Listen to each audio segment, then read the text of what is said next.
धरना स्थल पर हमारे साथ बातचीत करने के लिए अभी हैं डॉक्टर रामवीर। अब ये कौन है भाई? ये पढ़ाते हैं अंग्रेज़ी। कहाँ पर? गुड़गांव में एक सेक्टर, कौन सा कॉलेज है सर? 14 सेक्टर 14 में एक कॉलेज है, सरकारी कॉलेज है, गवर्नमेंट कॉलेज। उसमें पढ़ाते हैं इंग्लिश। और इनके ऊपर सबसे ज़्यादा एलिगेशंस हैं। HPSC चेयरमैन ने कहा है कि यहाँ के जो टीचर्स हैं उनको पढ़ाना नहीं आता, यूनिवर्सिटीज़ जो हैं वो इनकॉम्पिटेंट हैं। सर ऐसा है क्या? सही है ये बात? हाँ सही है, तभी तो मैं यहाँ बैठा हूँ सर।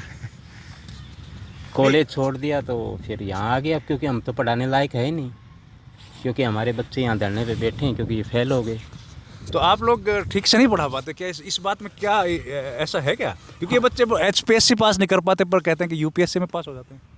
हाँ ये है, तभी तो इन्होंने फेल कर दिया इनको, ऐसा ही मान रही हैं। तो लेकिन बात ये है कि अब लिटरेचर के जो ये बच्चे हैं, ये जिनको ऐसा बोला गया है, ये मैं जिनको जानता हूँ ये काफ़ी एलिजिबल, बिल्कुल मेरिटोरियस हैं। और जो लिटरेचर का जो रियल मीनिंग था, यानी जीना, यानी जीवन से जोड़ने का जो नाम था, वो मैं इनको देख रहा हूँ। जैसे मोनिका है यहाँ पे, और एक स्टूडेंट को मैंने ही पढ़ाया है।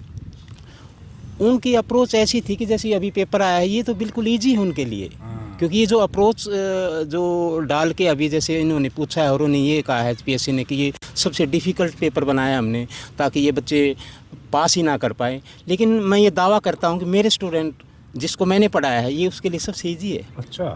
क्योंकि मैंने जिसको ग्रेजुएशन में पढ़ाया था, मैंने MA में नहीं पढ़ाया उसको, ग्रेजुएशन में पढ़ाया था। उस ग्रेजुएशन के दौरान ये अप्रोच उसकी क्लियर थी, जिस हिसाब से पेपर बनाया है। तो सर ये क्या आपको लगता है डॉक्टर साहब, ये क्या अंतर विरोध है? फिर आपका कहना कुछ और है, वाइस चांसलर वो जो चेयरमैन है, चेयरमैन कुछ और बोल रहे हैं, तो ये क्यों है ऐसा? कि कोई पॉलिटिक्स है क्या इसके पीछे क्या है कि ओवरऑल आपको ये देखना पड़ेगा कि ये जो अभी एजुकेशन है, जो क्या नॉलेज और अपने पावर का गेम चल रहा है अभी वर्ल्ड लेवल पे आप देखोगे, तो ये नॉलेज उसी को देना चाहेंगे जो इनके अकॉर्डिंग इनकी कैटेगरी में आएगा, यानी इनके अपनी डिवीज़न होगी।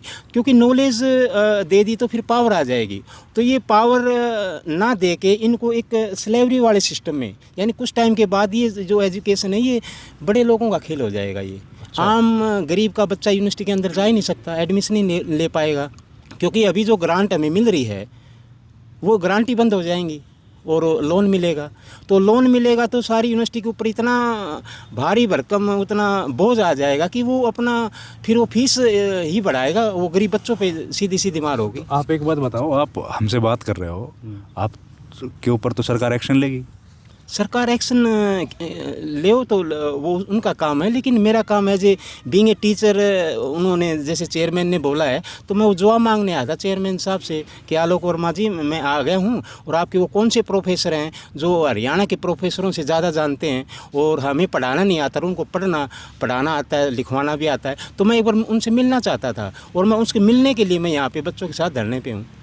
तो आप लोगों की एसोसिएशन है टीचर्स की, लेक्चरर्स की, जो प्रोफेसर्स की कोई? हाँ, हमारे टीचर कॉलेजेस ने बनाई हुई हैं काफ़ी, लेकिन वो एसोसिएशन हैं, वो अपने उसके लिए हैं कुछ OPS। तो उनको सहमति है इस बात से कि जो उन्होंने कहा है, वो अगर विरोध नहीं कर रहे तो सहमति होंगे? देखो ये तो आपको भी दिख रहा है अभी कि टीचर ही नहीं बोल पा रहे, जबकि स्टेटमेंट जो चेयरमैन आलोक वर्मा जी ने दी हैं वो तो हम दोनों पे आई है, स्टूडेंट पे भी आई है और टीचर पे आई है। तो स्टूडेंट से पहले हमें यहाँ पे आना चाहिए था, लेकिन दुर्भाग्य ये है कि आज पंचकुला सेक्टर 5 में इतने दिन से ये बच्चे ही बैठे हुए हैं, इनके फेवर में कोई प्रोफेसर सामने नहीं आ पा रहा, क्योंकि उसके पीछे काफ़ी फियर भी हो सकता है, काफ़ी जॉब को लेके या पता नहीं क्या है। लेकिन तो डॉक्टर साहब आपके भी तो नौकरी खतरे में पड़ जाएगी। तो नौकरी थोड़ी करने आए हैं ज़िंदगी में, तो कैसे करेंगे फिर? आपको डर नहीं लग रहा है क्या सरकार से? Fearlessness is the real virtue. और टीचर का काम है to teach about something which is so ultimate. Fearlessness नहीं, बिना डर के वो चीज़ बताना जो अंतिम सत्य है। और अगर हम अंतिम सत्य बताने में भी अगर हमें डर लग रहा है तो फिर हम टीचर काहें के? हमसे स्टूडेंट इंस्पायर कैसे होगा? अगर मैं टीचर होके ही डर रहा हूँ, मैं सत्य नहीं बोल पा रहा क्योंकि अथॉरिटी है वो मुझे वॉच कर लेंगे, बिग ब्रदर इज वॉचिंग मी, तो फिर इट मीन्स तो ये होगा कि हम तो फिर we are the just puppet in the hand of the society. आपने 1984 पढ़ा है इनको? ये सभी बच्चे मैंने जैसे इनसे बात की अभी, जैसे 8 साल, आपने बिग ब्रदर का जिक्र किया। हाँ, तो ये जैसे मैंने देखा यहाँ पे ये बच्चे बात चुटकुलों में बात कर रहे हैं, जैक दरिदा, स्ट्रक्चरलिज्म, ये बिल्कुल ऐसे बात कर रहे हैं जैसे इनकी नोवेल, ड्रामा, पोइट्री में इनको प्रैक्टिकल लाइफ में देखता हूँ ना कि इनको फेल कौन कर सकता है, इनको ऐसे कैसे बोल सकता है कि आप तो प्रोफेसर बनने लायक। जैसे ये कल आए, इन्होंने मेरे से यहाँ बात की, इतना बढ़िया अप्रोच, इतना लिटरेरी जो हमारी अप्रोच है उनको प्रैक्टिकली जीवन में कैसे उतारना है। मैं तो हैरान हो गया कि यार ये बच्चे तो अलग ही हैं, इतना हमें ज्ञान नहीं जितना इनको है, क्योंकि हमें तो काफ़ी पहले से इन चीज़ों से बाहर आ गए थे। हम अब कुछ कहीं और ही करते हैं, क्योंकि हम तो कॉलेज में क्या करते हैं वो कुछ और ही करते हैं, लेकिन वो हरियाणा का ही हाल नहीं है एजुकेशन का, ये पूरा इंडिया का ऐसा ही है और पूरे वर्ल्ड की बात करूँगा मैं तो। अब हमारे पास रियल एजुकेशन का मॉडल नहीं है और हमें ये नहीं पता कि शिक्षा कहते किसे हैं और और उसका मेथडोलॉजी क्या है, वो हम कैसे लर्न करवाएं बच्चे को। तो ये फंडामेंटली चीज़ें हैं। तो उस पे डॉक्टर रामवीर जी, आपके साथ कोई खड़ा होगा अगर सरकार कोई एक्शन लेगी तो? कोई आपके एसोसिएशन? देखो जी, मैं तो अपने आप को अकेला ही चलता हूँ और अकेला ही आया हूँ और अकेला ही जाना है। मुझे ऐसा मैं ना उम्मीद करता और ना कोई, क्योंकि मैंने ना बड़े लोगों से बात करने की कोशिश की, जो सर्विंग प्रोफेसर्स के साथ भी, यूनिवर्सिटीज़ में भी, कॉलेजेस में भी, पर कोई बोलने को तैयार हुआ नहीं। मैंने रिटायर्ड लोगों से भी बात करी जिनका तो अब सरकार से सीधे कोई लेना देना है नहीं, लेकिन वो भी तैयार नहीं हुए तो शिक्षक दिवस कैसे मना पाएंगे वो?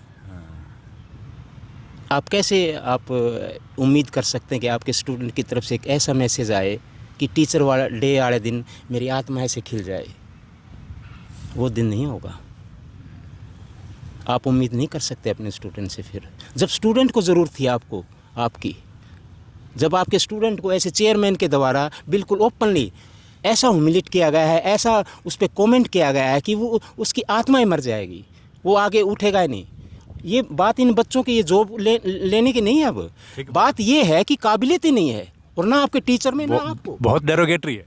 मेरे स्टूडेंट का मेरे पास कॉल आया और उसने कहा, सर बात ये नहीं है कि हम धरना इसलिए देने जा रहे हैं कि हमें जॉब चाहिए, बात ये है कि हमारी काबिलियत पे सवाल उठा दिया। हमारे अंदर हम खुद ही जवाब नहीं दे पा रहे कि हम आखिर हैं कौन, कि हमारा जो ज्ञान है, हमारे गुरुओं ने जो हमें ज्ञान दिया था वो सही है कि गलत, हम डिसाइड नहीं कर पा रहे अभी। क्योंकि चेयरमैन कुछ बोल रहा है और हमारा यूजीसी नेट जो एलिजिबिलिटी देखने का national wise you are eligible, वो कुछ और कह रहा है। तो ये जो अब लड़ाई है इन बच्चों की, ये बहुत बड़ी लड़ाई होगी और ये एक बड़ा मूवमेंट बनेगा ये, क्योंकि ये परसेंचिन है, ये जो अल्टीमेट जो हमारी एनर्जी है उसके ऊपर लगाया गया है। तो मैं बच्चों के साथ हूँ और जो गवर्नमेंट जो पनिशमेंट देगी मैं तैयार हूँ लेने को। लेकिन मेरा being a teacher to be fearlessness, speak about something which is so pure, so original, so as it is। और मैं देख रहा हूँ ये बिल्कुल प्योर है, ये बिल्कुल ट्रूथ है, ये दिखाई दे रहा है कि इसमें गड़बड़ हुई है। और गड़बड़ नहीं हुई है तो मैं आलोक वर्मा सर से एक रिक्वेस्ट करूँगा, मेरा स्टूडेंट है जिसको मैंने पढ़ाया था, उसकी सीट मेरे सामने जिस एग्जामिनर ने चेक किया है और उससे मेरी बात कराई जाए। और मैं बात करूँगा राइटिंग स्किल पे कि पैरामीटर क्या था वो, आपका क्राइटेरिया क्या था वो राइटिंग स्किल का, कि उसमें आपने किस तरह से मार्क्स डिवाइड कर रखे थे, है ना, और किस तरह से आपने उसको एनालिसिस। तो मैं बैठ के उससे बात करना आप चैलेंज कर रहे हैं? हाँ, चैलेंज कर रहा हूँ। अगर मेरे बच्चे के 35 मार्क्स नहीं आए तो मैं जॉब भी छोड़ दूँगा। ये आपने बड़ी बात बोली सर। बड़ी नहीं है, छोटी छोटी है। बड़ी बात नहीं है? नहीं, बड़ी कहाँ है, ये तो मैं देख रहा हूँ। मैं यहाँ क्यों आया, मेरे को ये पता लगा ज्योति का नहीं हुआ, मेरा उसी टाइम वो हो गया था कि गलत हुआ है कुछ। लेकिन जैसे मैंने पेपर देखा यहाँ आके, पेपर क्या पूछा गया, तो फिर मैंने डिस्कस किया, वो ये तो कुछ भी नहीं, ये तो ग्रेजुएशन में बता दिया था मैंने। ये लिटरेरी थियरी तो कुछ भी है ही नहीं, ये दो का खेल तो पूरा फिलोसफिकल ट्रेंड में ये इनके बीच में ही चल रहा है, वही लिटरेचर में है। वो करेक्टराइजेशन मैंने पहले ही बता दिया था। तो वो बच्चा फेल कैसे हो सकता है जबकि उसकी तो कैटेगरी भी है।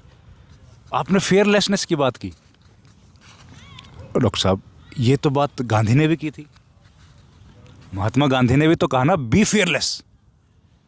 fearlessness is the real essence of our true being, who really we are. हम कौन हैं? हम वो हैं जो फ्री फ्रॉम नोन है. फियर क्रिएट कैसे होता है? जब हम नोन बन जाते हैं, लेफ्ट और राइट के झंडा उठा लेते हैं. लेकिन जैसे हम लेफ्ट राइट के झंडे एक साइड कर देते हैं, we turn into our true being which is so fearless, which is so original, और it is only the virtue that we should always follow, otherwise nothing else. बड़ा मज़ा आया डॉक्टर साहब बात करके आपसे. हमारी शुभकामनाएं. और इन बच्चों के साथ आप लोग जुड़े हैं तो उम्मीद है इसको कुछ और टीचर्स भी देख